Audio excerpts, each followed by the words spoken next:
le bien est le vigneron. On a déjà parlé de ce texte.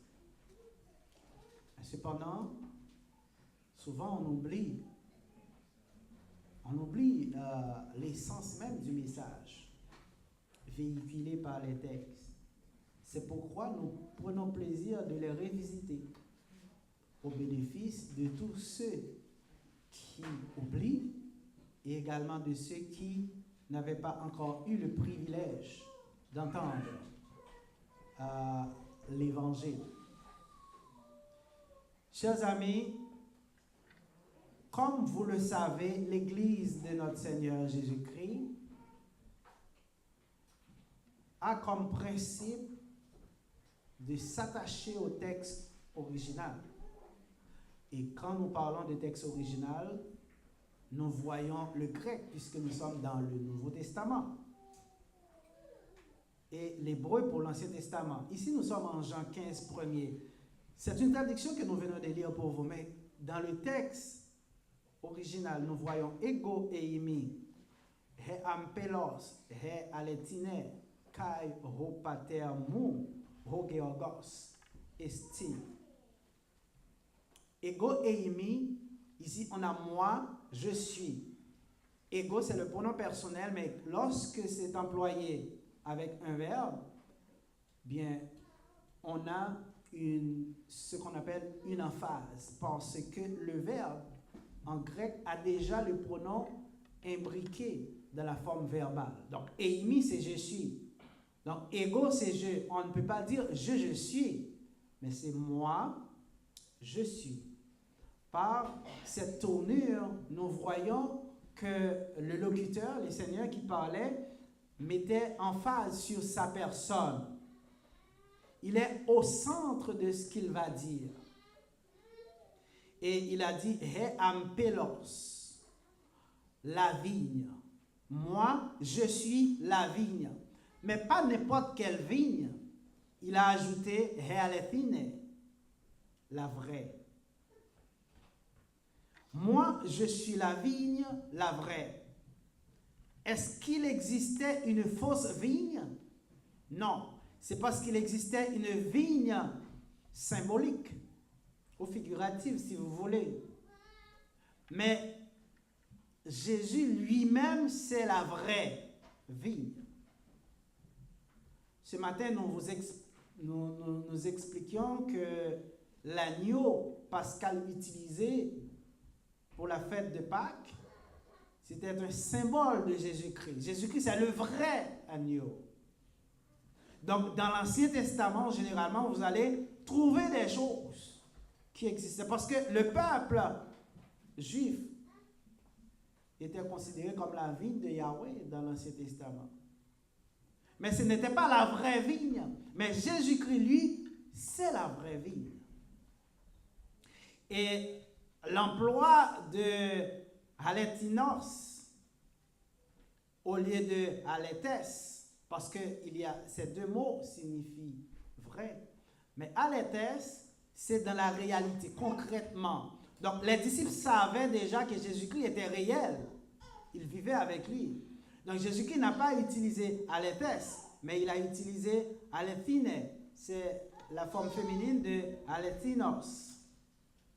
Donc, alethine, si on prend alethinos, eh bien, ce mot permet de décrire une réalité d'un concept. Donc, ici, Jésus-Christ voulait établir la relation qui existe entre la vigne, qu'on appelle aussi le cep, et le sarment, qui est la branche attachée à la vigne. Parce que c'est la branche qui porte les fruits. Donc ici, entre la vigne et sa branche, il y a une relation de proximité étroite. Une parfaite cohésion. Parce que la branche doit rester attachée au pied de raisin pour produire des fruits et pour survivre. Parce que si la branche est détachée du tronc, eh bien, elle est destinée à la mort. la branche va pourrir, elle va dessécher et elle va être brûlée au feu. De même, entre Jésus-Christ et son Église, cette relation qui est établie aussi est importante et cette relation est étroite. Parce que si Jésus-Christ, la tête de l'Église, n'est plus là pour protéger le corps, eh bien le corps est voué à la destruction. Il y a donc une parfaite relation qui existe entre l'Église et le Christ. En Matthieu 16, paragraphe 18, Jésus-Christ avait dit « Je bâtirai mon Église ». Donc, nous voyons l'utilisation du pronom personnel « mon ». Ici, ce n'est pas « mais », c'est parce que l'Église est unique dans une ville ou dans un village. Donc, cette relation entre l'Église et Christ est réelle, car c'est par son sang que chaque membre trouve le privilège d'être ajouté dans le corps. Donc, le pardon des péchés vient par le biais du sang de Christ. Nous, qui sommes membres de l'Église, avons également le privilège d'être mis en relation avec Yahvé par le truchement de Jésus-Christ. C'est ce qu'il veut nous apprendre dans la suite de son discours en disant « Kai ho pater mu, ho georgos estin » « Ho pater mu » mon père, le père de moi ici, mais mon père. Donc, mon père, Dieu ici parle de Yahvé. Parce que Yahweh, c'est le père de notre Seigneur Jésus-Christ. Mais quand on utilise le mot pater, père, on peut comprendre que ce mot est polysémique. On peut voir de manière concrète un homme qui a engendré un enfant avec l'aide d'une femme. C'est la reproduction naturelle. Il faut un homme et une femme pour donner naissance à un enfant, pour engendrer et concevoir un enfant. Mais on peut avoir aussi le mot père au sens connotatif. Si nous regardons par exemple en Jean 15, paragraphe 1er, nous allons comprendre que Jésus-Christ dit « mon Père », mais Jésus-Christ n'a pas été conçu de la même manière que tous les hommes. Il n'y a pas eu de contact sexuel entre deux personnes humaines pour donner naissance à Jésus. Mais Jésus est conçu par l'opération du Saint-Esprit suite à un décret publié en Psaume 2:7. Tu es mon fils, aujourd'hui je t'ai engendré. C'est pourquoi Jésus-Christ peut dire Ho pater mu, mon père, parce qu'il existe une relation étroite entre le Père et lui. Jésus-Christ existait déjà sous la forme de Hologos avant même la fondation du monde. C'est ce que Jean a souligné en Jean 1er. Au commencement était le Verbe. Le Verbe était avec Dieu. Le Verbe était Dieu. Dans le plan du salut, le Verbe a été fait chair afin de sauver les hommes de la condamnation du péché. C'est dans cet ordre d'idées qu'il est devenu le Fils de Dieu. Il a accepté de se soumettre de sa propre volonté par humilité. Philippiens 2, paragraphe 6 à 8. Il a abandonné sa divinité pour prendre la forme d'un homme dans le but d'avoir un corps qui contient du sang qui peut être versé pour pardon des péchés. Donc, c'est ce qui explique la relation absolue qui existe entre le Père et le Fils. Cette relation de Père et Fils qui existe entre Yahvé et Jésus-Christ, eh bien, trouve sa source dans ce que nous venons d'expliquer. Mais pour nous, nous ne pouvons pas considérer Dieu comme pris individuellement. L'humain ne peut pas dire que Dieu est mon Père. En disant Dieu est mon Père, pour un humain, bien vous vous faites l'égal de Jésus-Christ. Mais Dieu, c'est notre Père, parce qu'il nous a engendrés par le biais de son Fils, Jésus-Christ, par le biais de son sang coulé à la croix. Parce que nous n'avons pas la même origine. Nous avons une origine humaine à travers Adam, le premier homme qui a été formé dans le jardin d'Éden. Le premier homme est l'homme par lequel le péché est entré dans le monde. Malgré que c'est la femme qui avait désobéi en premier, mais quand on parle du péché, on ne dit jamais le péché d'Ève, on dit le péché d'Adam, parce qu'il est le premier homme et il avait la responsabilité. C'est pourquoi tous les hommes qui descendent de la lignée adamique bénéficient de la mortalité de la chair parce qu'on descend d'Adam. C'est pourquoi Yahweh a pris le décret pour que son fils ne soit pas de la lignée adamique, mais plutôt de la lignée d'Abraham. Comprenez bien. Yahweh, à partir d'Abraham, s'est conçu un peuple. Et il a pris le décret, et par le biais de ce peuple, il a envoyé sa parole, disons, il a envoyé Hologos, qui est l'expression, et son expression, son intelligence, qu'on a déjà expliqué, le langage même de Yahvé, le verbe. Il l'a envoyé à travers une femme, afin qu'il ait un corps pour mourir à la croix. Donc, Jésus-Christ n'est pas le fils d'Adam, parce qu'il n'a aucun péché en lui, mais il est le fils d'Abraham, par le biais de la promesse qui a été faite à cet homme. Et il est aussi le fils de David, parce qu'il est roi, il devait s'asseoir sur le royaume d'Israël à tout jamais. Et c'est ce qu'il fait en tant que roi de son royaume qui est l'Église. Jésus-Christ a dit, je bâtirai mon Église, c'est-à-dire mon royaume. Parce que l'Église, c'est le royaume de Dieu.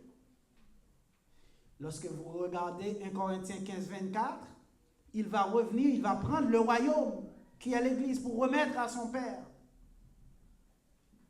Et c'est pourquoi nous sommes enfants de Dieu par le biais de Christ, puisque nous sommes sujets de ce royaume.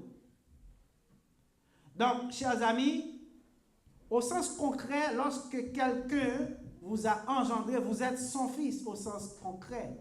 Par exemple, votre père biologique, c'est la personne qui vous a engendré. Chacun de nous a un père biologique. On ne peut pas en avoir deux. On peut avoir un père adoptif, mais le père biologique, il n'y a qu'un seul. Mais il y a aussi des pères adoptifs, des gens qui ne vous ont pas engendré, mais qui vous adoptent, qui vous considèrent comme leur propre enfant. Eh bien, pour Dieu, c'est la même chose, parce que Dieu nous a adoptés par l'Évangile. Donc, nous sommes devenus enfants de Dieu, pas fils de Dieu, parce que les mots utilisés dans la Bible sont différents. On y arrive un petit peu plus loin. Mais nous pouvons aussi trouver le mot « père » dans le sens figuré. Par exemple, lorsqu'on dit à quelqu'un qu'il a pour père le diable, Jésus-Christ avait dit cela aux Juifs qui pataugeait dans le mensonge. Jean 8, 44. Vous avez pour père le diable. Et vous voulez faire les convoitises de votre père. Lui a été meurtrier dès le commencement. Et il n'a pas persévéré dans la vérité, car il n'y a pas de vérité en lui. Quand il profère le mensonge, il parle de son propre fond, car il est menteur et le père du mensonge. Vous avez pour père le diable lorsque vous mentez. Lorsque vous ne dites pas la vérité, eh bien, c'est le diable qui est votre père. Chers amis, tous ceux qui n'aiment pas la vérité, tous ceux qui ne persévèrent pas dans la doctrine du Christ, qui sont en dehors de la vérité, ont pour père le diable. Ce n'est pas parce que c'est le diable de manière naturelle qui les a engendrés, mais non, c'est parce que c'est le diable de manière spirituelle qui les guide. Donc lorsque vous suivez le mensonge, eh bien vous vous identifiez comme enfant du diable. C'est un langage métaphorique qu'il ne faut pas considérer au pied de la lettre. C'est cette même figure de style que nous employons lorsque nous parlons à Dieu et que nous disons « Notre Père ». Et Jésus-Christ lui-même, c'est ce qu'il nous a enseigné en Matthieu 6, paragraphe 9. « Notre Père, toi qui es aux cieux, que ton nom soit sanctifié. » Dieu est notre Père par le biais de Jésus-Christ. Autrement dit, nous existons spirituellement, nous avons une existence pour Dieu seulement parce que nous acceptons l'Évangile. Lorsque nous refusons d'obéir à l'Évangile, eh bien, nous n'existons pas pour Dieu. En 1 Corinthiens 4, paragraphe 15, Paul l'a bien expliqué disant « Car quand vous auriez 10 000 maîtres dans le Christ, vous n'avez cependant pas beaucoup de pères. Car moi, je vous ai engendré dans le Christ Jésus par l'Évangile. » La personne qui vous a présenté l'Évangile, et par la suite, vous vous êtes laissé persuader, vous avez accepté ce message, cette personne représente un père spirituel pour vous. Parce que c'est par le canal de cette personne que vous avez eu la connaissance de la parole, qui vous a donné la vie. Paul a dit, même si vous pourriez avoir plusieurs maîtres, mais il n'y a qu'un seul père. Parce que vous ne pouvez pas avoir plusieurs pères. Un enfant a un seul père. Hein? Et ne vous trompez pas, même s'il y a des discussions entre plusieurs qui réclament la paternité d'un enfant, la mère sait qui est le père. Elle peut ne pas vouloir le dire, mais elle sait, parce qu'on ne peut pas avoir plusieurs pères biologiques. On a un seul père, tout comme on a une seule mère. Chers amis, celui qui n'accepte pas l'Évangile, qui n'a pas été engendré par la parole de la vérité, n'a pas Dieu comme père. Mais son père est identifié en Jean 8, 44 que nous venons de lire. Parce que pour Dieu, c'est quelqu'un qui n'a pas d'existence. Parce que spirituellement, on existe lorsqu'on est né de nouveau par le baptême d'eau, après avoir accepté les 4 éléments de l'Évangile. C'est la foi de Christ qui nous engendre. Nous sommes engendrés par l'Évangile, c'est-à-dire la foi de Christ. Christ est mort, il est enseveli, il est ressuscité, il est apparu à ses faces.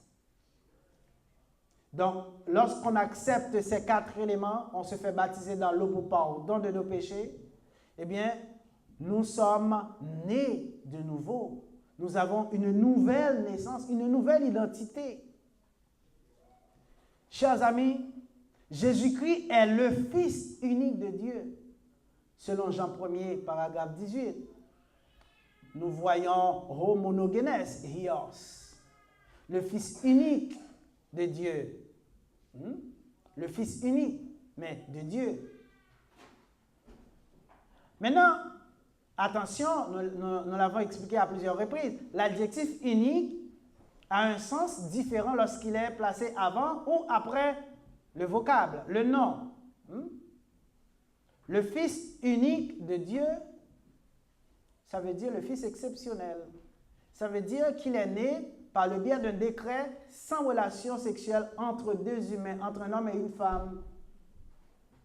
C'est ça qui lui confère ce caractère exceptionnel, qui fait qu'il est unique en son genre. Mais si on dit l'unique Fils, ça veut dire ici, on voit en termes de nombre, c'est un seul. Mais ici, c'est un Fils exceptionnel.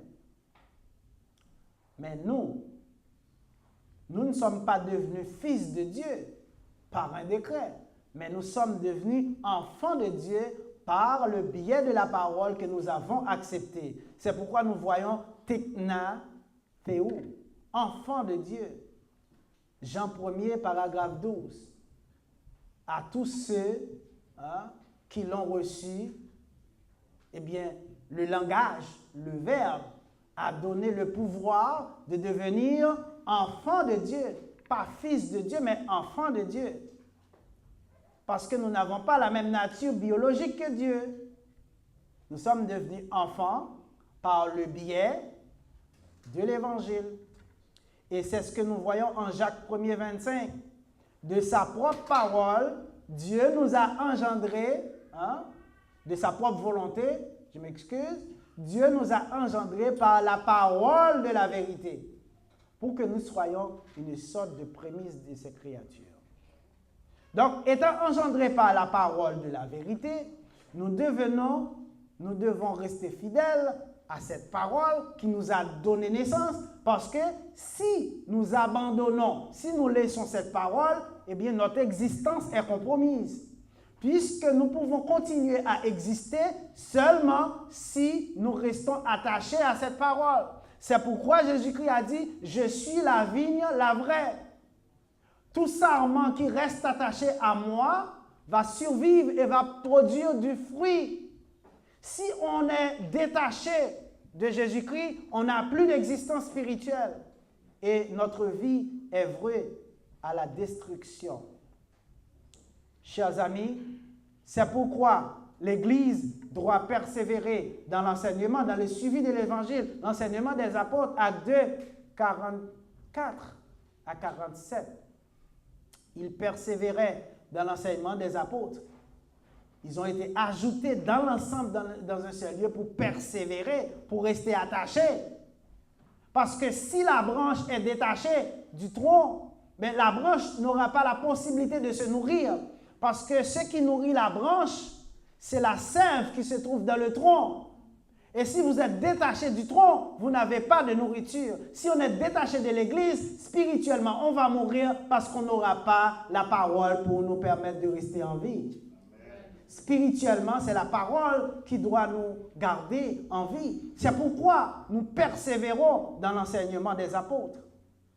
Et Jésus-Christ a terminé cette première partie en disant « Hogeorgos estine, mon Père est le vigneron, je suis le vrai cep, et mon Père est le vigneron. » Hogeorgos, le vendangeur, le vigneron ou encore le viticulteur, celui qui s'occupe de la viticulture, qui s'occupe de la vigne, de la culture du raisin, le maître de la vigne.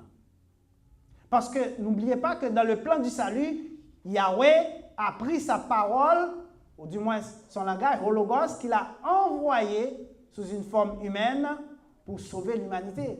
Mais il reste le maître dans ce plan-là.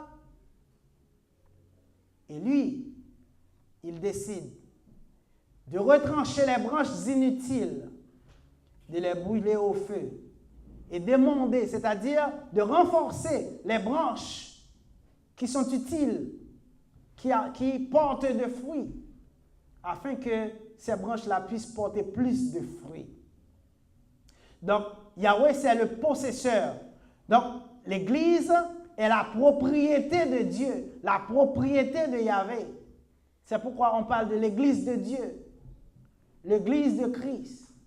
Hein? Parce que c'est Dieu qui est le maître, le cerveau qui dirige cette Église, la tête.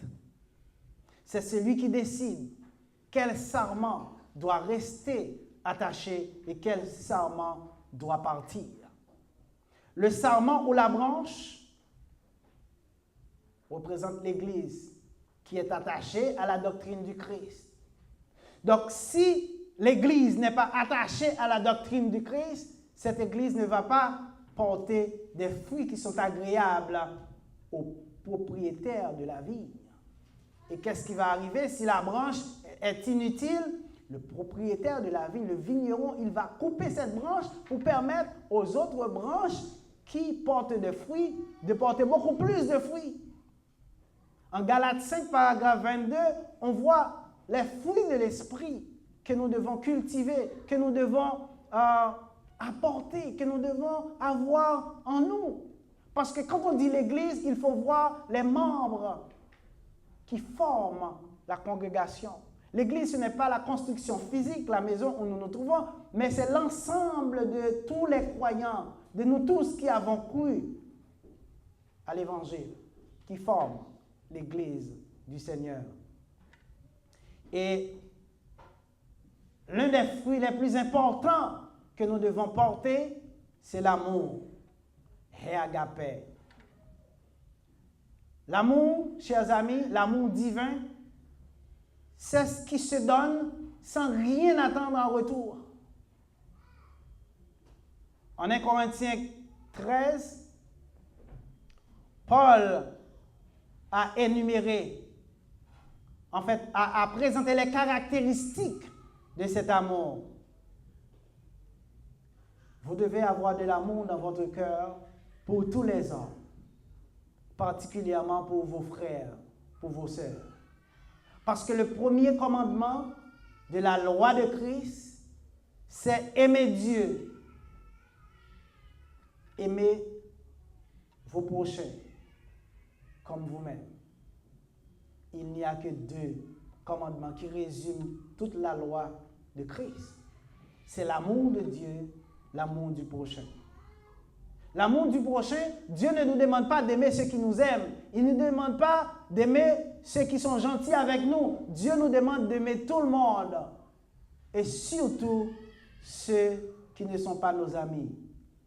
Parce que sinon, si nous haïssons ceux qui nous haïssent, il n'y a pas de différence entre nous et les incrédules. Parce que eux autres, ils agissent de la même.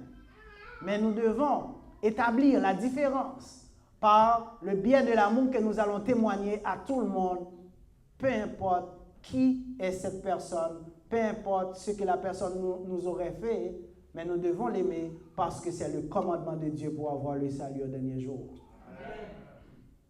L'amour, c'est un fruit important que nous devons cultiver. Et nous devons être aussi patients. La patience, c'est quelque chose qui est difficile parce que beaucoup de gens sont toujours pressés. Ils ne veulent pas attendre.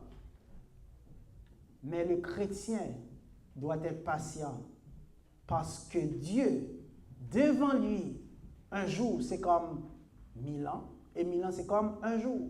Il n'est jamais pressé. Pourquoi? Parce que le temps n'a aucun effet sur lui. Il est le maître du temps. Donc nous devons être patients. Surtout lorsque nous demandons des choses à Dieu, nous devons être patients. Nous devons aussi être utiles, être bons les uns envers les autres. Être rentable, agréable. On a Christos. C'est lorsque vous êtes profitable aux autres. Il y a des gens qui sont comme la mère morte, que généralement j'aime citer cet exemple. C'est une mère qui ne produit pas de poisson. Son taux de salinité est tellement haut qu'aucun poisson ne peut vivre dans cette mer. Si un poisson tombe, il meurt. Bien, en tant que chrétien, nous ne pouvons pas, comme de la mer morte. Nous devons être des gens qui ont un cœur léger, un cœur ouvert pour accueillir et partager et donner aux autres. Nous devons être profitables. Nous ne devons pas, si une personne nous voit et la personne s'arrange pour se cacher parce que nous allons quand même soutirer quelque chose de cette personne et nous n'avons jamais rien à donner. Il faut le contraire. Quand quelqu'un vous voit, la personne doit être contente parce qu'elle s'attend à ce que vous lui donniez quelque chose. Il se peut que ce ne soit pas quelque chose de matériel, de l'argent ou quoi que ce soit. Il se peut que ce soit un sourire. Il se peut que ce soit un conseil, un accueil chaleureux. Vous devez être une personne qui est attirante. Vous devez attirer les gens, vous ne devez pas les repousser. Et comment on le fait? C'est par l'amour. Lorsque vous aimez les gens, eh bien les gens vont aussi vous aimer. Parce que l'amour, la vie, elle est ainsi faite. Vous récoltez ce que vous semez. Vous voulez le bien, semez-le bien. Vous voulez le mal, alors vous n'avez pas beaucoup d'efforts à faire, faites du mal et vous aurez le mal en partage. Parce que ce que vous semez, vous allez le recevoir au centuple. Alors, semez l'amour autour de vous pour que vous puissiez en récolter autant convenable qu'il en soit ainsi pour vous. Amen.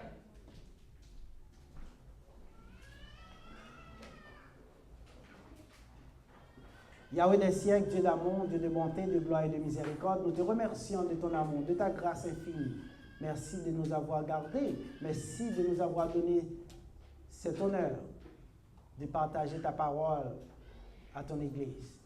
Nous te demandons de toucher chaque personne présente, ceux et celles qui n'étaient pas présentes. Père, nous te demandons de les garder et de nous aider à regagner notre demeure respective en bien. Si nous t'en prions, c'est au nom de ton Fils Jésus, lui qui vit et qui règne dans tous les siècles des siècles. Amen. Que la grâce et la paix du Seigneur soient et demeurent dans le cœur de chacun de nous. Allez en paix, que Dieu vous bénisse.